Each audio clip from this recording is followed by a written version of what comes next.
दोस्तों, मेरा नाम है पराग पाल और आप सबका एक बार फिर से स्वागत है मेरे इस नए वीडियो में। आज इस वीडियो में हम बात करने वाले हैं स्ट्रेन एनर्जी मेथड के एक नए न्यूमेरिकल के बारे में, जिसमें मैं एक नई टाइप की पोर्टल फ्रेम में लेके आया हूं और आपके एग्जाम में ये क्वेश्चंस हमेशा पूछे जाते हैं। तो आशा करता हूं कि ये वीडियो आप पूरा लास्ट तक देखेंगे, क्योंकि काफी लोग वीडियो थोड़ा सा ही देख के छोड़ देते हैं और फिर उनको वीडियो न्यूमेरिकल समझ में नहीं आता है। तो आशा करता हूं कि वीडियो लास्ट तक देखिए, तभी आपको ये सारी चीजें अच्छे से समझ में आएगी। दोस्तों, इस पूरे न्यूमेरिकल में सबसे इंपॉर्टेंट चीज जो होती है वो होती है कैस्टाग्लिनोस थ्योरम। तो हमेशा स्ट्रेन एनर्जी मेथड जो होती है वो हम कैस्टाग्लिनोस थ्योरम के माध्यम से सॉल्व करते हैं। तो हमें ये डिफाइन करना है कि डिग्री ऑफ स्टैटिकल इनडिटरमिनेंसी कितनी है। ठीक है, अगर आपकी डिग्री ऑफ स्टैटिकल इनडिटरमिनेंसी, ध्यान से सुनिएगा, अगर ये 1 है इसका मतलब आपका एक पार्शियल डेरिवेशन होने वाला है। अगर 2 है तो आपके 2 पार्शियल डेरिवेशंस होने वाले, मतलब 2 अननोन आपको निकालने हैं। अगर डिग्री ऑफ स्टैटिकल इनडिटरमिनेंसी 1 है मतलब एक अननोन, 2 है मतलब 2 अननोन। तो ये चीजें आपको ध्यान में रखनी पड़ेगी। ठीक है, तो चलो स्टेप नंबर 1 की तरफ हम मुड़ते हैं। तो सबसे पहले आपको निकालना है, यहां पे थोड़ा मैं ये एडजस्ट कर लेता हूं। ठीक है, तो आपको निकालना है डिग्री ऑफ स्टैटिकल इनडिटरमिनेंसी। तो फार्मूला तो आपको पता है R माइनस E होता है, जहां पे R अभी यहां पे सबसे इंपॉर्टेंट चीज हो जाएगी। ठीक है, क्योंकि आज का वीडियो थोड़ा सा डिफरेंट है। तो आप यहां पे देखेंगे इस पोर्टल फ्रेम में एक हमारे पास है फिक्स सपोर्ट, एक हमारे पास है हिंज सपोर्ट। तो दोस्तों, आप सबको पता है जब सपोर्ट्स के बारे में हम बात करते हैं हमेशा, तो फिक्स सपोर्ट में एक वर्टिकल रिएक्शन आती है, एक हॉरिजॉन्टल रिएक्शन और एक आता है मूवमेंट। लेकिन जब बात होती है हिंज सपोर्ट के बारे में, तो उसमें एक वर्टिकल और एक हॉरिजॉन्टल रिएक्शन होती है। इसका मतलब क्या, आपके पास फिक्स सपोर्ट के 3 और हिंज सपोर्ट के 2, मतलब ऐसे 5 रिएक्शंस इस वीडियो में आपको देखने को मिल रहे हैं। तो आपको क्या करना है, what you have to do is, आपको अभी यहां पे डिग्री ऑफ स्टैटिकल इनडिटरमिनेंसी निकालना पड़ेगा। और वो कैसे निकालेंगे, चलो बताते हैं। तो सबसे पहले आप यहां पे देखेंगे डिग्री ऑफ स्टैटिकल इनडिटरमिनेंसी निकालने के टाइम में R की वैल्यू हो जाएगी 5 और E की वैल्यू रहेगी 3, तो मतलब हो गया 2, मतलब डिग्री ऑफ स्टैटिकल इनडिटरमिनेंसी बन गई आपकी 2। नाउ जब आपकी डिग्री ऑफ स्टैटिकल इनडिटरमिनेंसी 2 बन गई, तो यहां पे आपको 2 टाइप के रिडंडेंट कंसीडर करने पड़ेंगे। जैसे कि आप इस पोर्टल फ्रेम में देख पा रहे हैं, यहां पे मैंने ये जो डायग्राम यहां पे बनाई है। ठीक है, तो आप यहां पे देखेंगे मैंने एक HT मतलब हॉरिजॉन्टल जो फंक्शन है HD, उसको मैंने एक रिडंडेंट माना, और एक जो VD है उसको मैंने रिडंडेंट माना। मतलब मैंने क्या किया, मैंने एक राइट साइड के सारे कोऑर्डिनेट्स को मैंने क्या माना है, रिडंडेंट माना। मतलब यहां पे आप इनको भी मान सकते हैं, आप इसमें से H और VA को भी मान सकते हैं। ठीक है, लेकिन आपको यह ध्यान में रखना है, जब आप किसी चीज को रिडंडेंट मानते हैं तो आपको उस साइड से ही कैलकुलेशंस करने, मतलब यहां से स्टार्ट करके आपको इधर खत्म करना है। ठीक है, तो उस टाइम पे फिर क्या होगा इंटरेस्टिंग, तो आपको यहां पे इस टाइप के क्लॉकवाइज और एंटी क्लॉकवाइज कन्वर्जन आपको ध्यान में रखने पड़ेंगे। ठीक है, तो चलो, तो अभी मुझे पता चल गया कि भाई H मतलब मेरा HD है, V मतलब मेरा VD है। ठीक है, अब हम सीधा सीधा जाएंगे MX इक्वेशन बनाने के लिए। अगर आपको किसी को दिक्कत है ये कैसे बनाते, तो मेरे प्रीवियस वीडियो आप देख लीजिए, मैंने काफी आसानी से इसको बताया है। ठीक है, लेकिन आपके लिए फिर से इस वीडियो में मैं और आसानी से एक्सप्लेन कर देता हूं। देखिए, हमारी जो पोर्टल फ्रेम है, बेसिकली AB कॉलम के ऊपर एक UDL है 5 किलोन्यूटन पर मीटर का, B के ऊपर एक 10 किलोमीटर का एक पॉइंट लोड है। ठीक है, BC के ऊपर कुछ भी नहीं है, CD के ऊपर कुछ भी नहीं है। इसका मतलब क्या हो गया, एक बीम और एक कॉलम के ऊपर कुछ भी नहीं है, लोड ही नहीं है। तो हमें सेक्शन कितना पड़ेगा, CD में सिर्फ आपका एक सेक्शन आएगा XX, देन BC में आपका सिर्फ एक सेक्शन आएगा, और BA में भी एक ही सेक्शन आएगा, क्योंकि यूनिफॉर्मली डिस्ट्रीब्यूटेड लोड है। ठीक है, तो सबसे पहले मैंने क्या किया, यहां पे अगर आप देखेंगे तो हमने यहां पे सेक्शन डाल दिए। ठीक है, DC, CB और BA होगा। देखो ध्यान में रखना, आप यहां से ऐसे मूवमेंट कर रहे हो। ठीक है, अगर आपने VA और VA और HA को अगर माना रहता, ठीक है, तो आपका यहां से ऐसे जाता। ठीक है, और आपके ये वाले ही मूवमेंट काम में आते हैं, जो क्लॉकवाइज यहाँ पे मैंने बना के रखे हैं वो काम में आते हैं, ठीक है। लेकिन अभी कौन से काम में आएंगे? Clockwise negative, anti clockwise positive. यहां से इस डायरेक्शन में जाएगा तो clockwise positive, anti clockwise negative, ठीक है। तो चलो अब हम क्या करें, इसको मिटा देते हैं, ओके, और अपना बनाते हैं सबसे इंपॉर्टेंट टेबल, जो कि रहेगा ये, ठीक है। अब देखिए, अब यहां पे जो मैं टेबल बनाने जा रहा हूं, आप आराम से देखिएगा, ठीक है। यहां पे दो चीजें आपको देखने को मिलेगी। क्यों? क्योंकि एक आपका है H रिडंडेंट, एक है आपका V रिडंडेंट, ठीक है। मतलब आपके इस न्यूमेरिकल में आपको दो पार्शियल डेरिवेशंस करने हैं। क्लियर है?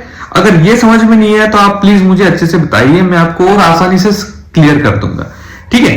तो आपको यहां पे दो पार्शियल डेरिवेशंस करने हैं जो आपको हेल्प करेंगे।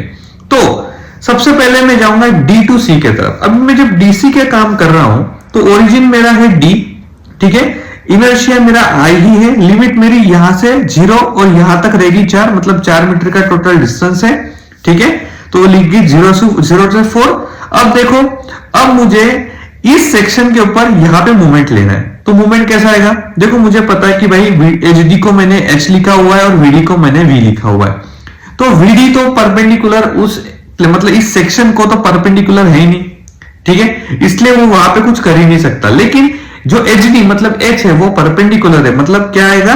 H इंटू एक्स, ठीक है। मतलब ये ऐसे क्लॉकवाइज जा रहा है, देखो क्लॉकवाइज घूमेगा, ठीक है, तो वो जाएगा क्लॉकवाइज माइनस, जो मैंने आपको यहां पे बताया, ये वाला ध्यान में रखिएगा, ठीक है। तो क्लॉकवाइज क्या बनेगा? माइनस बनेगा, तो माइनस H इंटू एक्स, ठीक है। तो ये आपका हो गया यहां पे। उसके बाद जब मैं इसका पार्शियल डेरिवेट करूंगा तो देखो विथ रिस्पेक्ट टू H होगा इस इक्वेशन का डेरिवेशन, तो जहां पे H लगा है तो उसके एडजेसेंट फिगर ही वहां पे अवेलेबल रहेगी, जो कि माइनस एक्स। लेकिन अगर मैं यहां पे पार्शियल डेरिवेशन V के साथ भी मुझे उसी इक्वेशन का करना है तो वो हो जाएगा 0, क्योंकि वहां पे V की कोई वैल्यू ही नहीं है। क्लियर है? एकदम आसान है, कोई ज्यादा टेंशन लेने की बात नहीं है, ठीक है। नाउ चलो नेक्स्ट स्टेप CB के तरफ पढ़ते। अब मैं CB के ऊपर जब मैं उसका mx इक्वेशन निकालूंगा तो मेरा ओरिजिन रहेगा C, इनर्शिया मेरा I है, 0 से 4 मीटर का टोटल लेंथ है, तो 0 से 4 हो गया। अब इसका इक्वेशन बनाना है, तो मुझे इक्वेशन इस प्लेन पे डालना है, यहां पे डालना है। तो क्या आएगा? देखो, एक तो VD भी आएगा और HD भी आएगा। तो VD इसको परपेंडिकुलर, तो VD मतलब V होता है VD इंटू H, ठीक है, मतलब V इंटू एक्स, ठीक है, माइनस, अब देखो, अब यहां पे ये मेरा क्लॉकवाइज जा रहा है, ठीक है, तो क्लॉकवाइज जो जा रहा है, ठीक है, तो ये हो जाए माइनस 4 इंटू एच, ठीक है, ध्यान में रखना। अब आप बोलेंगे सर कैसा? देखो, ये VD जो है ऐसे जाके ऐसे जाएगा, ठीक है, तो वो एंटी क्लॉकवाइज जाएगा, तो एंटी क्लॉकवाइज पॉजिटिव रहेगा, तो मतलब V इंटू एक्स, देखो यहां पे लिख दिया, और ये जो है HD ये ऐसे होके ऐसे घूमेगा, तो वो हो जाएगा H इंटू परपेंडिकुलर डिस्टेंस 4। समझ में आ गया? ठीक है, तो यहां पे अभी हमारा क्या सीन रहेगा? देखो -4h ये इक्वेशन बन गया। अब यहां पे देखो, जब मैं partial derivation with respect to h करूंगा तो vx तो बन गया 0, h के साथ कौन है 4, मतलब यहां पे सिर्फ -4 बचेगा। अभी पार्शियल डेरिवेशन में v के साथ करूंगा तो वहां पे क्या बच रहा है? v इंटू एक्स, मतलब v के साथ x है तो सिर्फ x बचेगा, बाकी कोई है क्या v के साथ? नहीं है, उनको घर भेज दो, कोई दिक्कत नहीं है। ठीक है, अब बात करेंगे B2A की। अब देखो BA पे यूनिफॉर्मली डिस्ट्रीब्यूटेड लोड है, लेकिन एक चीज यहाँ पे जानना बहुत जरूरी है कि यहाँ पे 100 किलो न्यूटन का पॉइंट लोड है।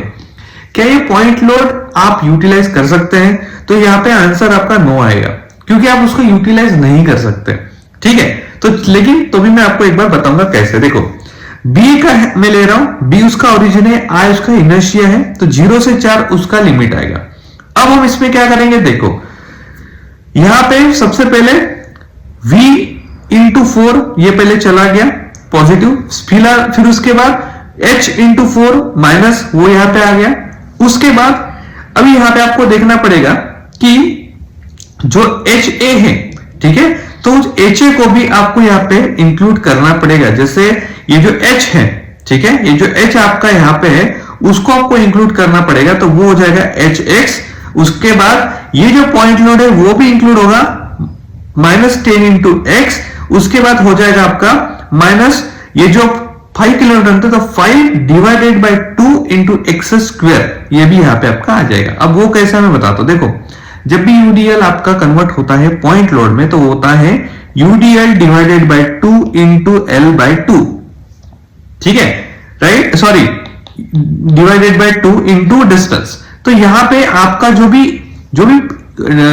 भी डब्ल्यू यूडीएल है वो कितना 5 है, तो उसका आधा करो, कितना बन गया 2.5, ठीक है, इंटू एक्स जितना उसका डिस्टेंस मल्टीप्लाई बाय ये उसका एक्स डिस्टेंस जो यहां पे लिखा हुआ है, ठीक है, समझ में आ गया।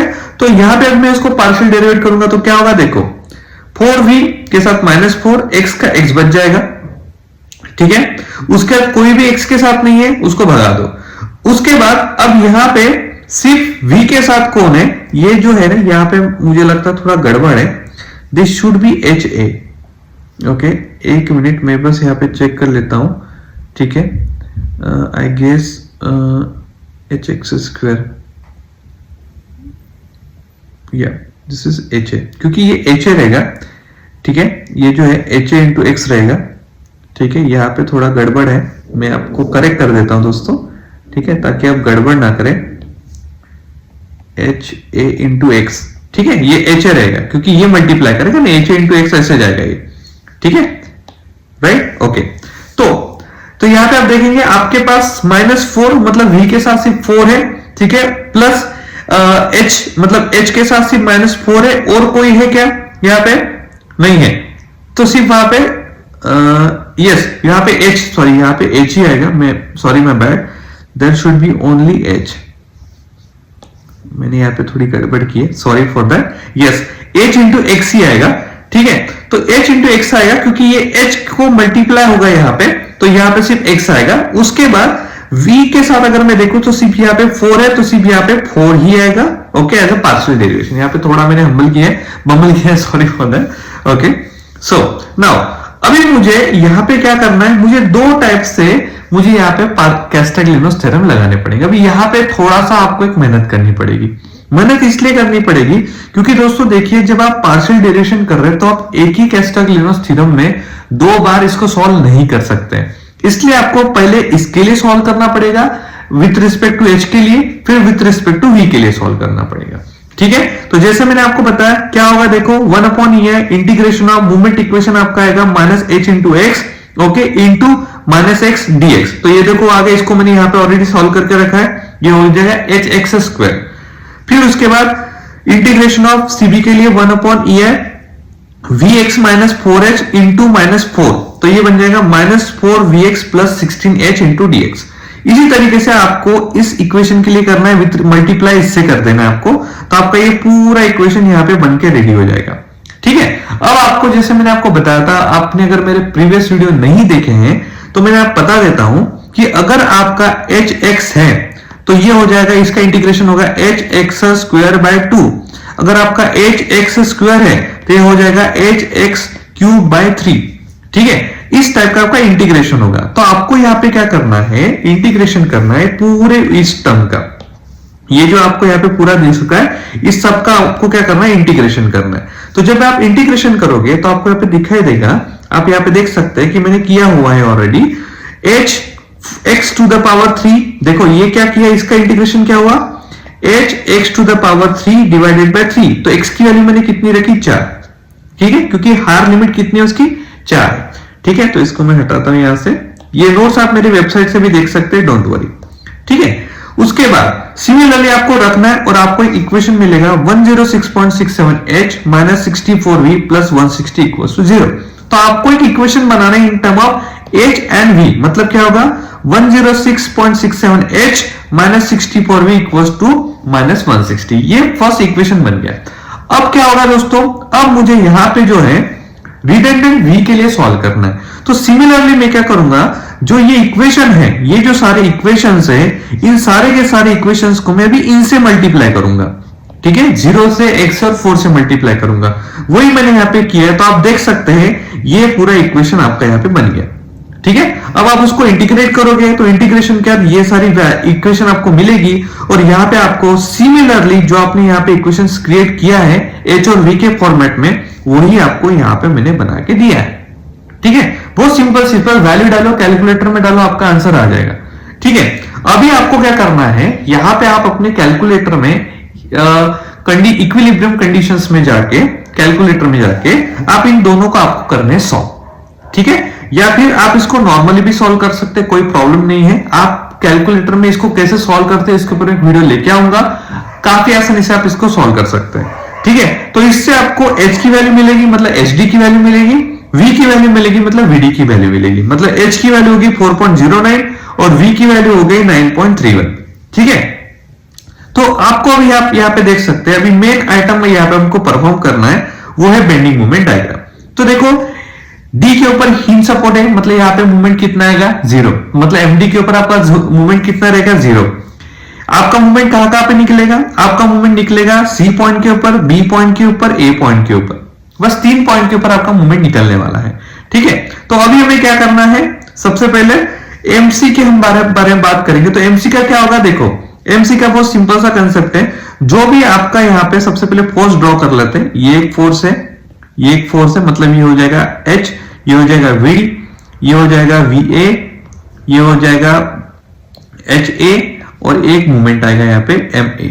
ठीक है, तो यहाँ पे देखो अगर मुझे C के ऊपर निकालना है तो क्या होगा, H की वैल्यू है 4.09, तो 4.09 इंटू 4 देखो आ गया -16.36। ओके, नाउ उसके बाद मुझे MB पे निकालना है तो क्या होगा, -4.09 इंटू 4 प्लस V की वैल्यू कितनी है 9.31, सो प्लस 9.31 इंटू 4, तो ये हो जाएगा यहाँ पे 20.88। उसके बाद MA के ऊपर निकाला तो ये हो जाएगा 9.31 into 4 minus 10 into 4 minus 20 into 2। ठीक है, तो उससे आपको यहाँ पे मिल गया 42.76 किलोमीटर इंटू मीटर। तो उस हिसाब से हम यहाँ पे ड्रॉ करेंगे। ठीक है, इस टाइप से यहाँ पे 42.76 मूवमेंट आएगा, यहाँ पे दोनों पे आपका MB का आएगा और यहाँ पे MC आएगा। ठीक है, तो ये तरीका हो गया दोस्तों स्ट्रेन एनर्जी मेथड को सॉल्व करने का। आशा करता हूं ये वीडियो आपको अच्छा लगा होगा। वीडियो देखने के लिए आपका बहुत बहुत शुक्रिया। Have a nice day, bye bye.